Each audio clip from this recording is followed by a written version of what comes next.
Imagine, if you will, a new haunted PS1 demo disc in the far-off year of 2025. It's more likely than you think, but perhaps this demo disc is a little bit different from the others. Perhaps this is a disc not only of frights, but of dreams. What does that mean? Well, let's boot it up to find out.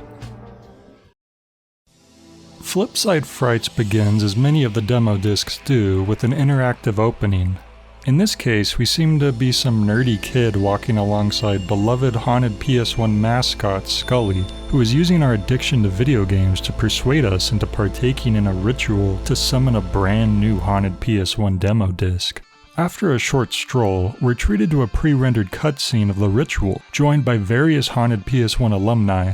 Something seems to go wrong when Chibi Scully flies around and starts transforming the characters, as well as infecting normal Scully with some sickness, leaving us alone with the demos. So what's interesting here is that aside from the elaborate introduction, and a number of amusing cutscenes that are gradually unlocked as you play more of the demos, this collection actually simplifies things quite a bit compared to the more interactive way that the demos are presented in the last couple of discs. Instead of walking around a spooky museum with each demo being its own exhibit, or making your way through an abandoned mall and finding tools to unlock demo shop outlets, we've gone back to the basics of the first demo disc, where all the games are organized in a simple menu where you can sort through them as you please. Where the subtitle Flipside Frights comes into play is how the demos on the disc are separated into two categories, Frights and Dreams. Well, it is Halloween, so we'd better start with the Frights side of the disc. Never thought I'd see a double-sided PS1 disc. First up, we have No Strings Attached Redux. A night of noodles and canoodles is cut short by a demon from the past. This game is about a woman who's lured to a creepy mansion by a man promising pasta. I'm not joking. What's funny is that this game is very much supposed to resemble an NES horror game, which makes me wonder how it ended up on a PS1 collection. You basically roam around this manor looking for your date, but instead only find blood trails, survival horror items, and a bunch of really sus notes that suggest that the dude you're dating is maybe not as chill as he'd like you to believe. Aside from that, you'll occasionally be chased by a knife-wielding blonde lady who I first stumbled upon in a really funny way. She randomly spawned in from the left side of the screen, so I ran up to the kitchen, and suddenly I get a cutscene of the same lady who then starts chasing me from the opposite side. I think what happened is I coincidentally got one of her RNG appearances right before walking into her first scripted appearance. Getting away is easier said than done considering the game's slow walking speed, but you are able to hide from her. Except you're tasked with doing this QTE thing which isn't explained at all, so I failed it and got killed. Thankfully, but surprisingly for a horror title, the game autosaves quite generously. I actually like that the game has a good amount of flavor text, but man, some of these documents are really long. Like sure, they aren't full pages, but this one alone is 26 paragraphs. And considering how many more demos we have left to go, we gotta move on. No players online. You find an abandoned FPS game on an old computer. You decide to play it. This one starts off as an OS simulator, immersing you into the role of this guy who stumbled upon a weird old computer. Since we don't know the passwords to the other two accounts, we're forced to sign in as a guest. But that's okay because we still have access to some of the best programs, such as Text Edit. We can also play what's essentially Minesweeper and visit a game dev forum where various people are asking advice about their own games. Eventually, we get a mysterious friend request from someone who wants us to play an abandonware game that never got past its demo stages. As you may have guessed, this supposedly normal FPS game is unsettlingly empty, and as we continue getting access to newer versions of it, we start to encounter more unusual things. Eventually we get access to one of the other accounts on the computer, and while the FPS game seems to be the main focus, my favorite part of the demo is actually the various other games you get to try out by the up-and-coming devs on the forums. This includes a very Flash reminiscent game where you catch fish by hand or by knife, and a fan-translated dating sim from Korea. This is done so elaborately that you actually have to use a keygen, and I love how each game actually feels like it was made or modded by a completely different person. Where this game gets really cool, however, is when you figure out how to use this soul transfer program that actually lets you fuse some of the games together to make something completely new. So for instance, we can fuse together the Minefinder game and the Fishing with Knives game to create a new one where we're swimming around avoiding underwater bombs, or combine the Minefinder and the dating sim to date Mine Friend. Or put the knife fishing and the dating sim together to get this scary game about walking your dog way too late at night. The possibilities are just about endless, especially as you unlock more things to combine, and I think this as a concept is just amazing. As you find the correct combinations of games, you even get these things called souls, which allows us to infuse memories from the games into the central FPS alpha game. Overall, this demo is just super interesting, especially as you go deeper into the rabbit hole. And I think it's something worth keeping an eye out for, especially since the full game is releasing very soon. Next is Blessed Burden, the most aesthetically charged horror adventure with first-person platforming in which you play the last surviving priest in a religious apocalypse. So here we have a fast-paced Mirror's Edge-esque game where we're encouraged to quickly run, slide, and jump your way through various hazards to make your way to a goal. Each level also has a number of collectibles you can grab which combine together once you've completed, which is fun just for an extra goal aside from reaching the finish as quickly as possible. This game has a pretty cool look with its gothic visuals, and the movement feels pretty satisfying too. It's almost like if Ninja Warrior had a season that took place in hell. This demo is pretty neat. Death in Abyss, an intense flight shooter that challenges you to utilize your maneuverability and explosive firepower to survive against the deep sea mutations.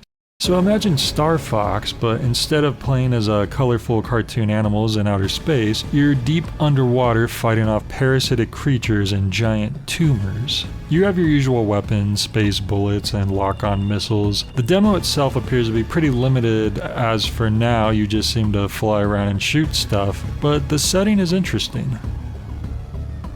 Sorrow.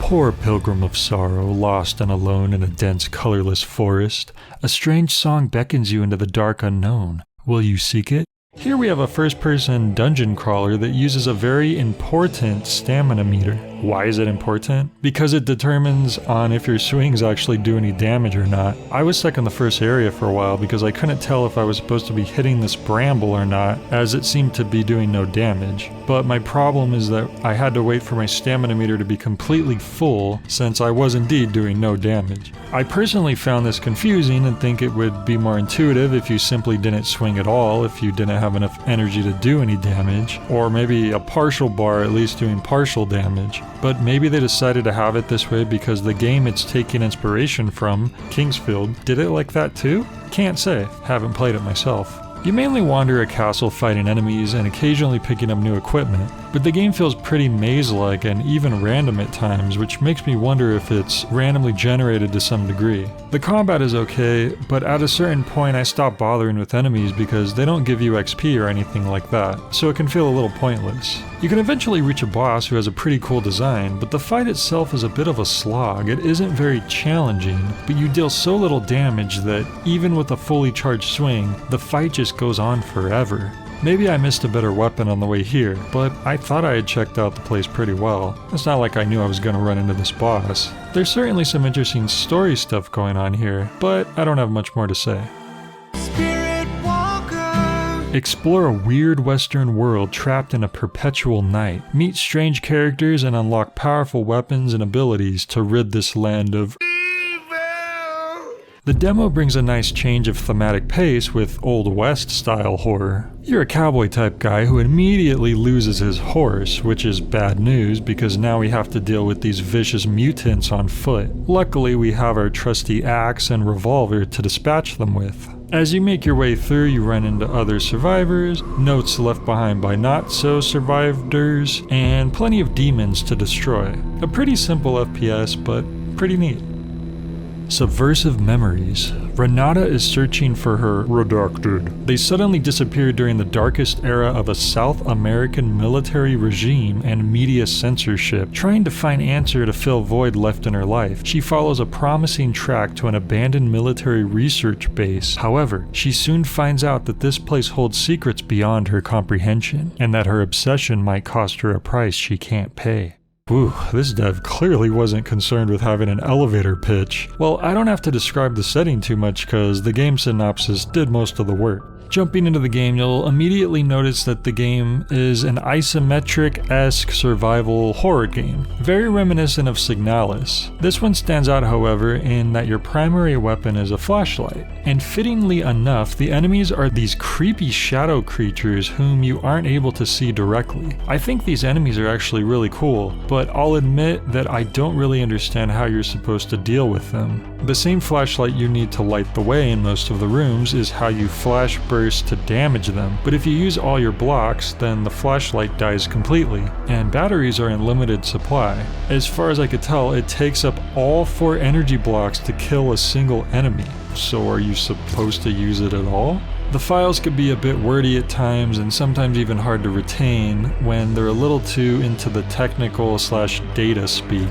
The story and setting are interesting in a dark, bleak sort of way.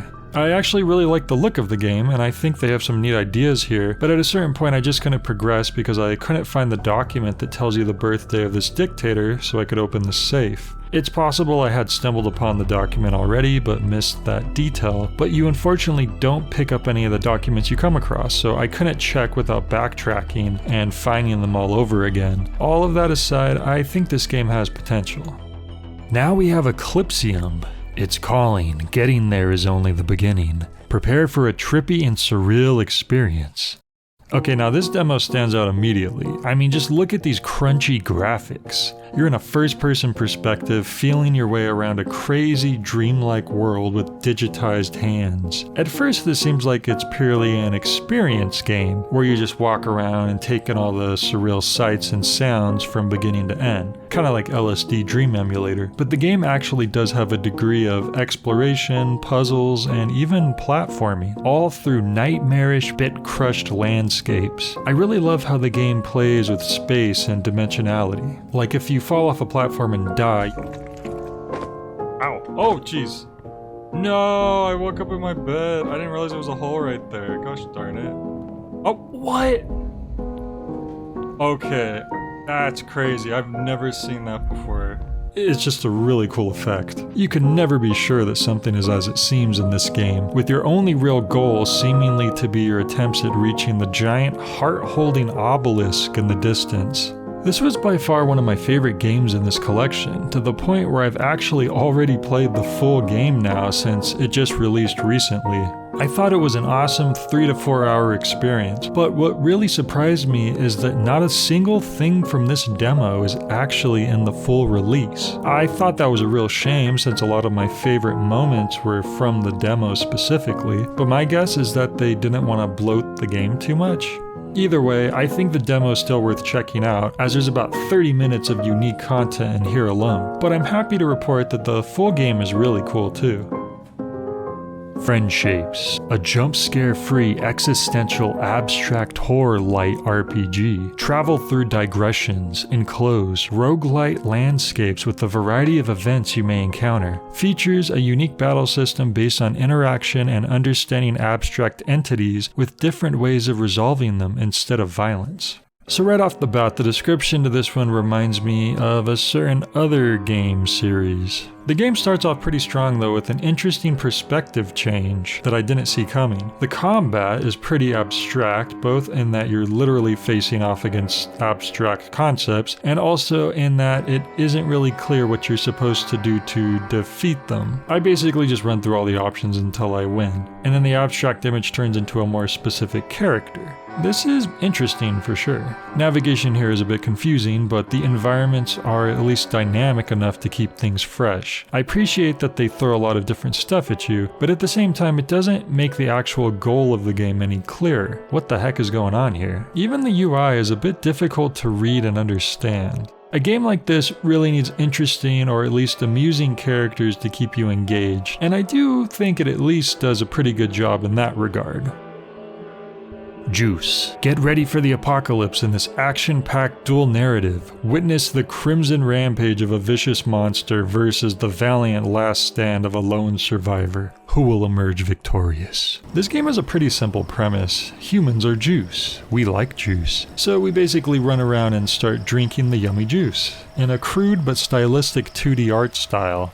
Holy crap, do you think this guy's had enough juice yet? But actually, there's a little more to this game than just that. At a certain point, you change perspectives from the monster to a human who's apparently experiencing the early stages of the end of the world. This is actually done pretty effectively too. I mean, holy crap, this city is not doing too well. Short demo, but game looks interesting.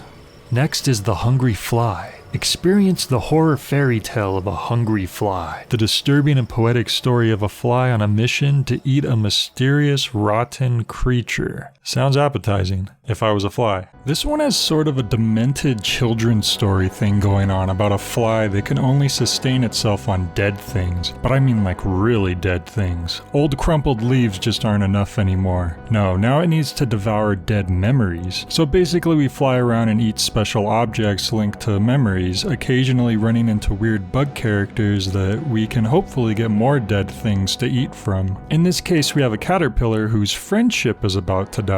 How abstract.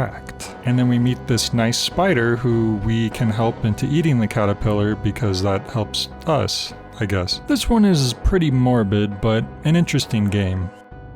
The final game on the Frights side of the disc is called The Lacerator. A mix of classic survival horror and trash movies. Play as an 80s porn actor and beware of every corner because you can get lacerated and lose a limb in real time, but you can still adapt and survive. This game is already showing off its style right in the menu. The graphical options include effed up, realistic, and sexy. And instead of start, you must click survive to begin the game. It also neatly gives you an option to use either fixed camera angles or an over-the-shoulder right off the bat, but you know I gotta go with that classic style. As for the protag and story, the game gives us everything we need right here. Max, the man who loves sex. Okay. It was just another sexy job with another sexy woman. Nice. But everything went wrong. What? What happened?